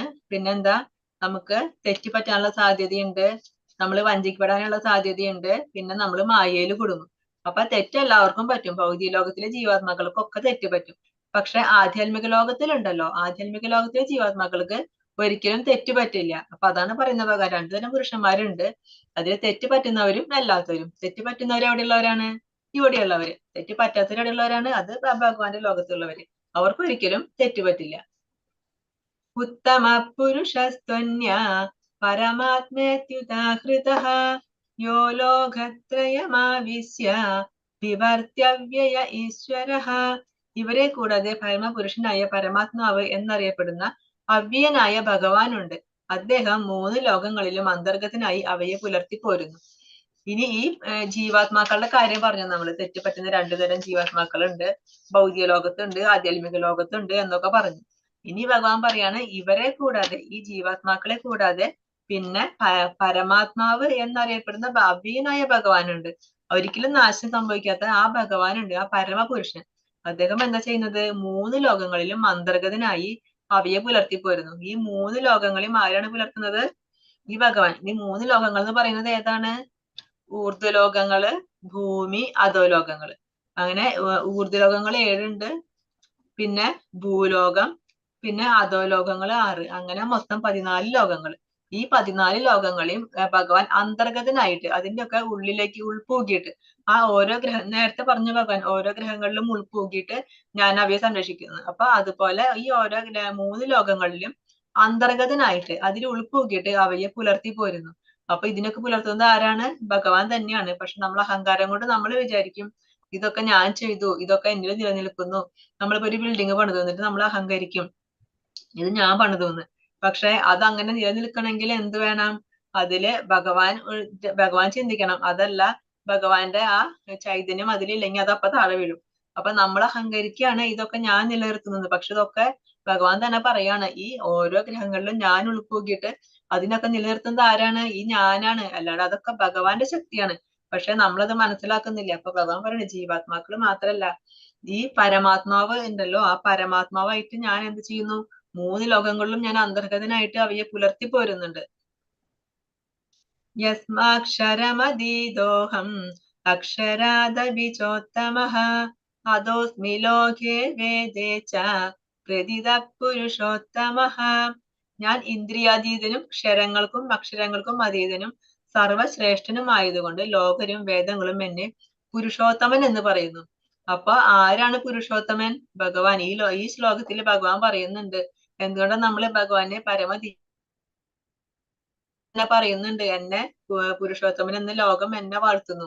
ഞാൻ ഇന്ദ്രിയങ്ങൾക്ക് അതീതനാണ്, ഞാൻ ക്ഷരങ്ങൾക്കും അക്ഷരങ്ങൾക്കും അതീതനാണ്, പിന്നെ ഞാൻ സർവശ്രേഷ്ഠനുമാണ്. അതുകൊണ്ട് എന്നെ വേദങ്ങളും ലോകരും എന്ത് പറയുന്നു? പുരുഷോത്തമൻ എന്ന് പറയുന്നു. യോ മാമേവമസമ്മൂഢോ ജാനാതി പുരുഷോത്തമം സ സർവവിദ് ഭജതി മാം സർവഭാവേന ഭാരത. എന്നെ പരമദിവ്യോത്തമ പുരുഷനായ ഭഗവാൻ എന്ന് നിസ്സംശയം അറിയുന്നവർ എല്ലാം അറിയുന്നവരാണ്. ഹേ ഭാരത, അതുകൊണ്ട് അവർ എന്റെ ഭക്തിയുത സേവനത്തിൽ പൂർണ്ണമായും മുഴുകിയിരിക്കുന്നു. അപ്പൊ ഞാനാണ് പരമദിവ്യോത്തമ പുരുഷൻ എന്ന് അറിയുന്നവർ, എന്ന് ഒരു സംശയവും കൂടാതെ മനസ്സിലാക്കുന്നവരുണ്ടല്ലോ, അവരെ എല്ലാം അറിയുന്നവരാണ്. അവര് വേദജ്ഞരാണ്, വേദജ്ഞാനികളാണ്. അതുകൊണ്ട് അവരെ എപ്പോഴും എന്ത് ചെയ്യും? അവരെപ്പോഴും എനിക്ക് സേവനം ചെയ്തുകൊണ്ടിരിക്കും. കാരണം അവര് മനസ്സിലാക്കി ഞാനാണ് പരമദിവ്യോത്തമ പുരുഷൻ. അതുകൊണ്ട് അവരെപ്പോഴും, അങ്ങനെയുള്ളവര്, ആ ഭക്തരെ എപ്പോഴും എനിക്ക് സേവനം ചെയ്തുകൊണ്ടിരിക്കുന്നു. ഇതി ഗുഹ്യതമം ശാസ്ത്രം ഇദമുക്തം മയാ നഘ ഏതദ് ബുദ്ധ്വാ ബുദ്ധിമാൻ സ്യാത് കൃതകൃത്യശ്ച ഭാരത. ഹേ പാപരഹിത, ഞാൻ ഇപ്പോൾ ഉപദേശിച്ച ഈ ജ്ഞാനം ഇത് വേദഗ്രന്ഥങ്ങളിലെ അതിരഹസ്യമായ ഭാഗമാണ്. ഇതറിയുന്നവർ ബുദ്ധിശാലികളാകും. അവരുടെ പ്രയത്നങ്ങൾക്ക് പൂർണ്ണത കൈവരും. അപ്പൊ ഇപ്പൊ ഭഗവാൻ കുറെ കാര്യങ്ങൾ പറഞ്ഞു കൊടുത്തു അല്ലെ, ഭഗവാനെ പറ്റിയിട്ട്. ഭഗവാൻ ആ പരമ ദിവ്യോത്തമ പുരുഷനാണെന്ന് പറ്റിയിട്ട് കുറെ കാര്യങ്ങൾ പറഞ്ഞു കൊടുത്തു. അപ്പൊ ഭഗവാൻ പറയാണ്, ഞാൻ ഇപ്പൊ പറഞ്ഞ ഈ ജ്ഞാനം ഉണ്ടല്ലോ, ഇത് അതീവ രഹസ്യമായ ഭാഗമാണ്. ആ വേദഗ്രന്ഥങ്ങളിലെ അതിരഹസ്യമായ ഭാഗമാണ് ഇത്. ഇതറിയുന്നവരൊക്കെ ബുദ്ധിശാലികളാവും.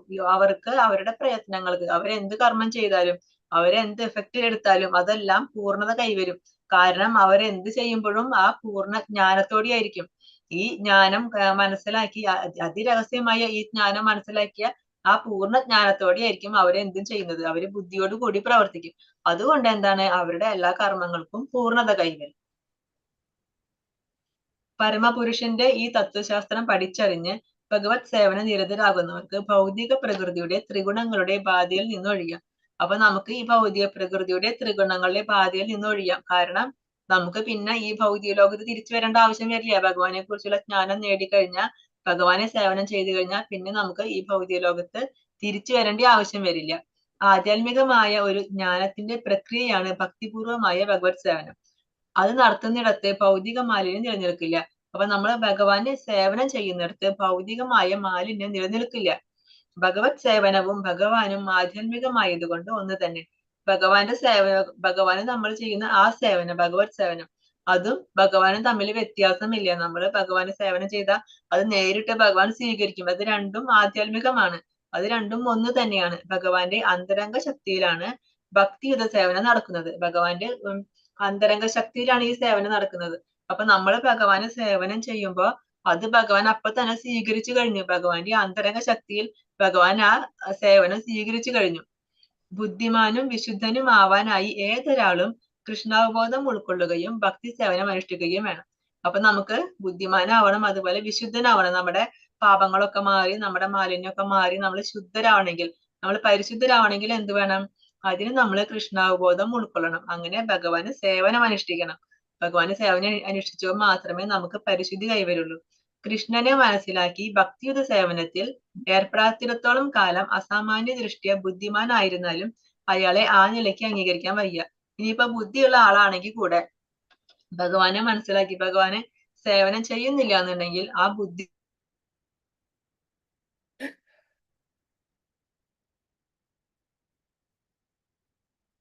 സേവനം ചെയ്താൽ മാത്രമേ ഭഗവത് ലോകത്തിലേക്ക് നമുക്ക് പ്രവേശനം കിട്ടുള്ളൂ. അപ്പൊ നമുക്ക് ബുദ്ധി ഉണ്ടായിട്ട് മാത്രം കാര്യമില്ല. നമ്മൾ ആ ജ്ഞാനം നേടിക്കഴിഞ്ഞ് നമ്മൾ ഭഗവാന് സേവനം ചെയ്യേണ്ട വേണം. ഇത് ആരാണ്? കുചേലൻ. കുചേലൻ ഭഗവാന്റെ ചെറുപ്പം തൊട്ടുള്ള സുഹൃത്താണ് അല്ലെ. ഒരുമിച്ച് ഒരു ഗുരുകുലത്തില് പഠിച്ചവരാണ്. അങ്ങനെ പഠനമൊക്കെ കഴിഞ്ഞിട്ട് രണ്ടുപേരും രണ്ടു വഴിക്ക് പോയി. കൃഷ്ണൻ അവിടെ വന്നു, രാജാവൊക്കെ ആയി, കുറെ കല്യാണം കഴിച്ചു, ഭഗവാൻ രാജാവായി. കുചേലനാണെങ്കിലോ വിവാഹം കഴിച്ചു, കുറെ കുട്ടികളൊക്കെ ആയി. പക്ഷെ ദാരിദ്ര്യാണ്, ദരിദ്ര ബ്രാഹ്മണനായിട്ട് അങ്ങനെ ജീവിക്കുകയാണ്. ഒരു ഭിക്ഷ എടുത്തു കഴിഞ്ഞാൽ ഒരു ദിവസം ആ കുടുംബത്തിന് വിശപ്പ് മാറ്റാനുള്ളത് പോലും കിട്ടുന്നില്ല. അത്രയ്ക്കും ദരിദ്രനായിരുന്നു കുചേലൻ. അങ്ങനെ കുറെ ദിവസം കഴിഞ്ഞപ്പോ കുചേലന്റെ ഭാര്യ പറയും, നിങ്ങളുടെ സുഹൃത്തല്ലേ കൃഷ്ണൻ, അപ്പൊ നിങ്ങൾ അവിടെ പോയിട്ട് എന്തെങ്കിലും ഒന്ന് ചോദിക്കുക, എന്തെങ്കിലും സഹായം ചോദിക്കേ, നമ്മുടെ ഈ കുട്ടികളുടെ കാര്യമെങ്കിലും നോക്കണ്ടേ, കുട്ടികളുടെ ആ വിശപ്പ് മാറ്റാനെങ്കിലും എന്തെങ്കിലും ചോദിക്കാൻ പറയും. അപ്പൊ കുചേലന് മടിയാണ് പോവാനായിട്ട്.